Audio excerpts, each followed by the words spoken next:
Hey guys, welcome to my channel, and we'll be talking about Gojo Satoru, how his abilities and how his powers work. So let's not waste much time and get into this. Among the many formidable Jujutsu sorcerers in the world of Jujutsu Kaisens, Satoru Gojo emerges as an indisputable master of the Limitless technique. Gojo is frequently considered Jujutsu Kaisen's strongest sorcerer, and a key part of that is his access to the ridiculously powerful Limitless technique. He's not just powerful because he wields this technique. His true strength lies in his intelligence as a genius mastering this technique and using it better than the other past holders of the Limitless. Limitless is an inherited technique passed down within the Gojo family and works best in conjunction with the Six Eyes. Possessing both traits since birth, Gojo is able to master these techniques simultaneously. Limitless brings the concept of infinity to reality, allowing the Gojo to distort and manipulate space at will, which proves to be an integral arsenal during fights against special-grade cursed spirits. As for the Six Eyes, they are rarely inherited within the Gojo clan. They are not a cursed technique that needs to be activated, but an innate gift that grants the bearer the ability to master the Limitless. Several hundred years can pass before a bearer of the Six Eyes appears, and no two bearers can exist at the same time. A Six Eyes bearer has immense perception and unrivaled visual prowess far beyond that of any other sorcerer. Gojo's eyesight is comparable to high-definition infrared camera, allowing them to see even when their eyes are covered. Gojo can easily see things from several kilometers away and distinctly tell apart different figures within that range. The Six Eyes can see the flow of cursed energy, and not just cursed energy alone. He can sense mass, velocity, and shape of any object even without cursed energy, and it empowers the bearer with the ability to read an individual's cursed technique in use and determine its function. They can even differentiate between different types of curse energy and help the user identify a person based on it. The Six Eyes allow for the extremely precise manipulation of cursed energy down to an atomic level. This not only allows the bearer to operate the Limitless through complex control of cursed energy, but enables them to process it with great efficiency as well. The amount of cursed energy lost when a bearer activates a cursed technique is infinitesimally close to zero, making it impossible for them to run out of cursed energy. The Six Eyes are a passive trait that the user cannot deactivate. They also do not appear to require cursed energy to function, as Satoru Gojo could still use his Six Eyes even after his cursed energy was sealed by Prison Realm. Leaving the Six Eyes uncovered for extended periods of time can fatigue the bearer. In order to reduce fatigue, the user can cover their eyes using a blindfold, bandages, or dark sunglasses, among other things. Any sorcerer can see cursed energy, but a Six Eyes bearer can read the flow of cursed energy in their environment, even when their eyes are covered, allowing them to even detect objects that lack cursed energy. Gojo explains the concept of infinity by stating that a convergence of infinite series prevents an opponent from hitting him directly, as the blow ends up hitting infinity itself. This directly mirrors the Achilles paradox, wherein the Greek hero is theoretically unable to catch a tortoise due to the infinite amounts of finite space separating the two. Limitless also brings the concepts of infinitesimal fractional units to reality, wherein any force that attempts to penetrate infinity slows down to the point of halting in its entirety. To understand this better, we can use simple math logic, as no matter how many times someone divides a number, it will never be reduced to zero. Instead, they will be left with fractional units so infinitesimal it would become immeasurable to their eye. The Limitless brings this concept into reality. So anything that attempts to penetrate this infinitely divided space will slow down to the point of appearing to stop completely. Many people think that it can be bypassed by anyone going at light speed, or heat can get to him, but that's not how it works. Gojo has trained this technique to passively keep harmful objects from reaching him even down to subatomic levels. For him to use this technique continually without frying his brain, he uses reverse curse technique to refresh himself. The reverse curse technique is quite easy to understand.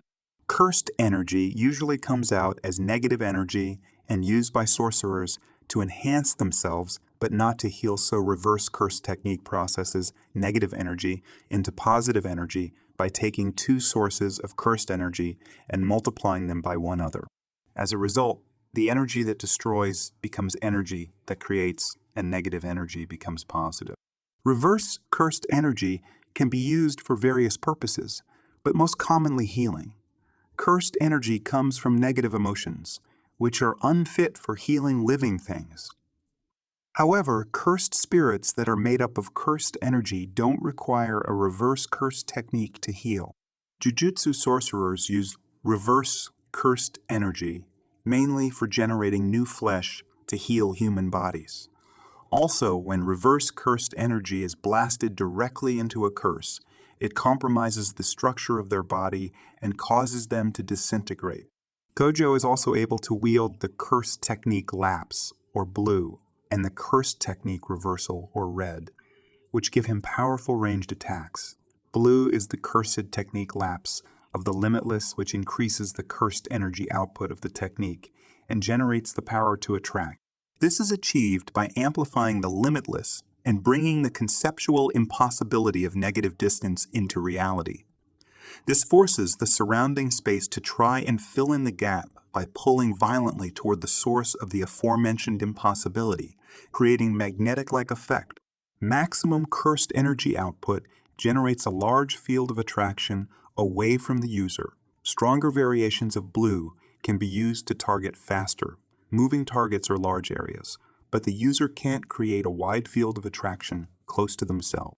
Consistent with the limitless technique in general, blue is difficult to use and requires precise manipulation of the user's cursed energy, which can cause the user to tire out easily.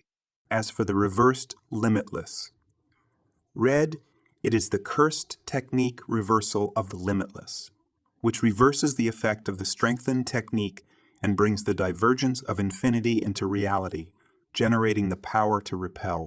This is achieved flowing reverse cursed energy into the power of the limitless, creating a repelling effect rather than a magnetic one. This technique manifests as a small red orb that can unleash immense explosive force in an instant. The energy output of red is at least twice as much as the output of blue.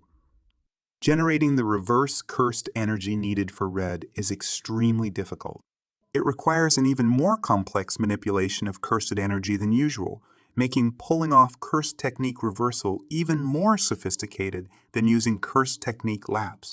The user must multiply their negative energy by negative energy in order to create positive energy, a simple concept that proves to be extremely difficult in practice.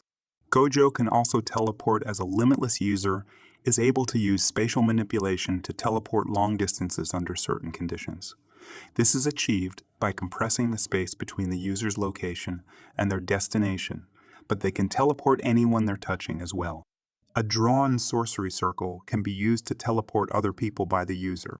Lastly, we have Gojo's domain expansion, the Unlimited Void. Unlimited Void is one of, if not the most advanced technique in the arsenal of the Limitless. This domain expansion brings the user and their targets inside the Limitless itself, a vast void of infinite knowledge. Boundless raw information floods into the target's mind, overwhelming them to the point where they're completely immobilized.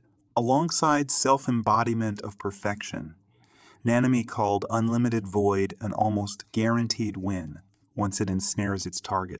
The complete incapacitation of the target is caused by a phenomenon where the target will be able to see and feel everything while not being able to see or feel anything at the same time.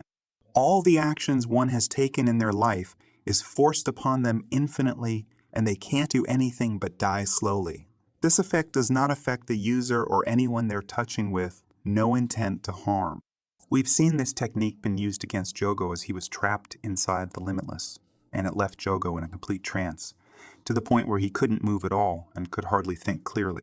He could only think of how he was helpless due to the endless information invading his mind.